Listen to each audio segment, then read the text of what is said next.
네, 전 시간에 이어서 법률의 의미를 살펴보도록 하겠습니다. 원고적격의 인정 기준이 되는 법률상 이익이 무엇인가에 대해서 살펴봤잖아요. 여기서 말하는 이 법률의 의미를 도대체 왜 따져줄까요? 처음 공부한 사람한테는 법률상 이익의 의미를 검토했으면 좋하지 추가로 법률의 의미를 다시 검토하는 것이 잘 이해가 안 갑니다. 왜 따지는 거냐면요. 법률상 보호가치 있는 이 구제설 또는 권리구제설을 전제로 해야만 이 법률의 의미에 관한 논쟁의 가치를 갖기 때문이에요. 도대체 어떤 범위까지 이 보호규범으로서의 자격을 인정하겠느냐, 거기에 관한 논쟁이거든요. 적법성 보장설이나 소송상 보호가치 있는 이익보호설에서는 이 법률의 의미를 따질 필요가 없습니다. 사실은 권리구제설 내부의 논쟁이었고요. 법률상 보호받을 수 있는 이 법률상 이익보호설까지도 통용될 수 있는 학설 논쟁이에요. 원형은 아예 최초의 오리지널 버전은 권리구제설인데, 그래서 당사자한테 주관적 공권이 인정되고 그 침해를 주장해야만 원고 적격이 인정받을 수 있는데, 그렇다면 당사자가 자신의 권리 성립 근거로 주장할 수 있는 이 법률이요, 보호규범의 범위가 어디까지인지를 따져주는 학설이었다고요. 그러니까 권리구제설에 내포되는 학설 대립입니다. 이걸 알게 되면 이런 학설 대립이 왜 존재하는지를 이해할 수가 있죠. 문제점: 법률상 보호이익 구제설에 따라서 법률상 보호되는 이익이 있는 경우에 원고적격이 인정된다라고 볼 경우에도 판단 근거인 주관적 공권이 있다라고 판단할 수 있는 주관적 공권의 근거 법률로 인정할 수 있는 그 법률은 어느 범위까지 인정할 수 있는가? 그게 권리구제설의 내부 논쟁으로서 존재합니다. 당해 처분의 근거 법규에 한정하는 견해, 최초의 프로이센 관방학 시절 프로이센의 공법학 태동기에 존재했었던 그 학설이 이런 거겠죠. 당해 처분의 근거법규뿐만 아니라 관계법규도 포함한다는 견해. 현대적 공권의 개념은 점점 넓어집니다. 예전처럼 하나의 법률이 하나의 권리를 인정하고 하나의 위법 사유가 인정되어서 행정행위가 취소되는 게 아니에요. 이제는 조금 더 넓게 당사자의 주관적 공권을 인정하고요, 조금 더 넓게 보호규범을 인정을 합니다.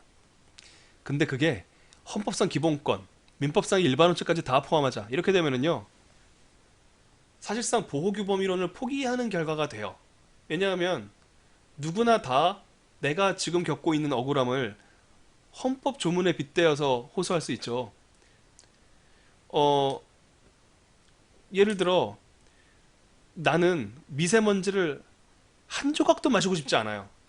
근데 우리 집에서 1000km 떨어진 곳에 공장을 짓고 있습니다. 그러면 아니 어쨌든 나의 환경권이 침해되고 있지 않냐라고 주장을 해볼 수는 있겠죠. 어느 정도의 관계는 있을 수도 있을 겁니다. 그렇게 되면 사실상 헌법상의 규칙, 특히 일반 원칙 이렇게 되면 그게 나와 관계 있다는 논증을 하기가 너무 쉬워져요.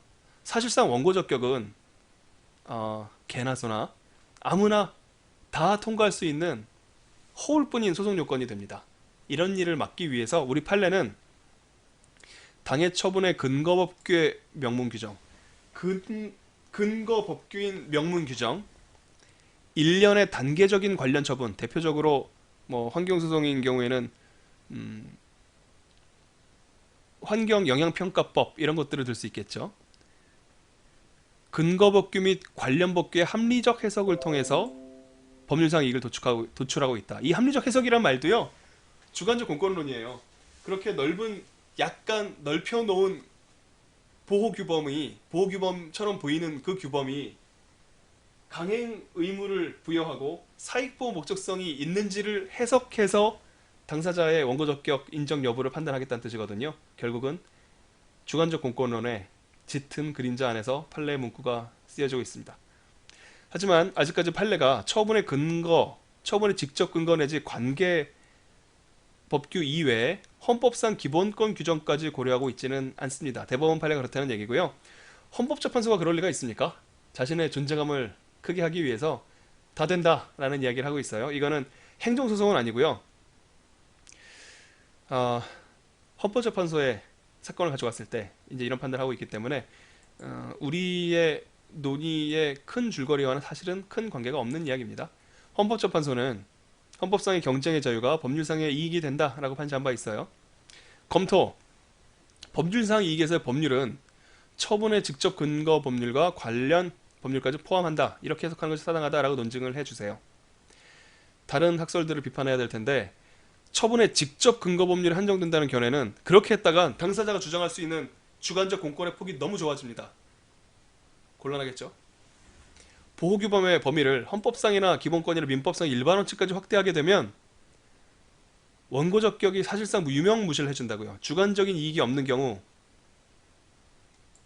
주관적인 너랑 상관이 없는 경우, 그런 경우에도 원고적 격이 인정된다, 나랑 상관이 있다라는 논증하기 너무 편해져서 항고소송을 객관소송화할 우려가 있어서 부당하다, 이렇게 논증해 주면 돼요. 왜냐하면 항고소송은, 취소소송은 당사자의 주관적 권리, 주관적 공권을 보호하기 위한 주관소송으로 구성되어 있다는 것이 행정법 학계의 상식이기 때문이죠.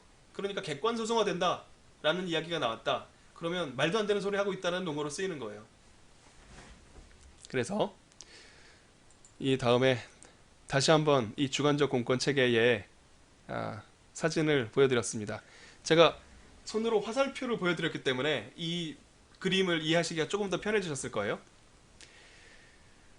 이렇게 해서 주관적 공권에 관해서 12조 1문의 해석론을 모두 마쳤습니다. 그렇게 되면 이제 행정소송법 12조 1문과 2문의 해석이라는 부분이 이제 나오게 되는데요. 여기는 소의 이익과 관련된 잠시 후에 우리가 다뤄야 될 주제와 관련이 매우 깊습니다. 일단 간략하게 말씀을 드릴 텐데요. 이 소의 이익을 정확하게 이해하지 못하면 나중에 이 조문, 특히 12조 1문과 2문의 해석에 관한 해석론을 깔끔하게 이해했다는 느낌이 잘 안 들 가능성이 있어요. 하지만 우리는 마스터키를 여러 번 이야기를 하고 같이 생각을 해보았기 때문에 1문과 2문의 차이를, 이 학설 대립의 양상을 이해할 수 있는 가능성이 조금은 생깁니다. 그런 말씀 드렸었잖아요. 나는 당신의 견해에 동의하지 않지만 당신이 왜 그런 주장을 하는지는 알겠다. 이렇게 되면 이해할 수 있다는 뜻이잖아요.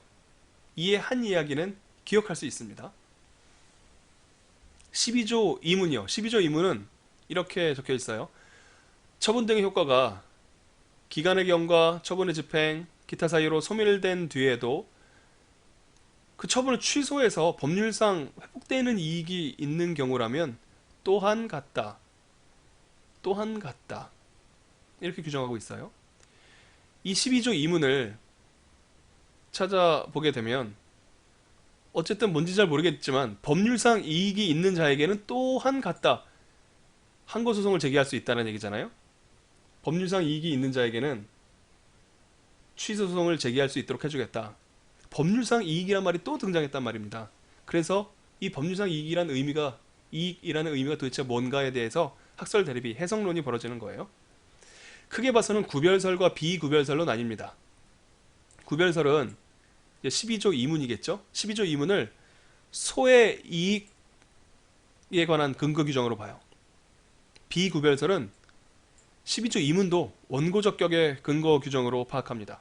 그렇기 때문에 1문의 법률상 이익은 원고적 격이고 2문의 법률상 이익은 소의 이익인데 똑같이 법률상 이익이라는 표현을 썼잖아요. 그게 입법 과오라는 주장이죠. 그래서 입법 과오설이라는 표현을 쓰기도 해요. 비구별설은 1문도 원고적 격, 2문도 원고적 격. 그러니까 법률상 이익이라는 공통 표현을 쓴 게 아무런 문제가 없겠죠. 그래서 비과오설이라는 표현을 씁니다. 구별설, 소의 이익설, 입법 과오설이 같은 뜻이고 비구별설, 원고적격설, 비과오설이 같은 뜻입니다. 이해가 가면 좋고요. 안 돼도 두 문제 따서 외우시면 되죠. 어쨌든 구별설과 비구별설이 가장 직관적으로 떠올리기 좋은 제목이라서 대표 학설 제목으로 붙여보았습니다.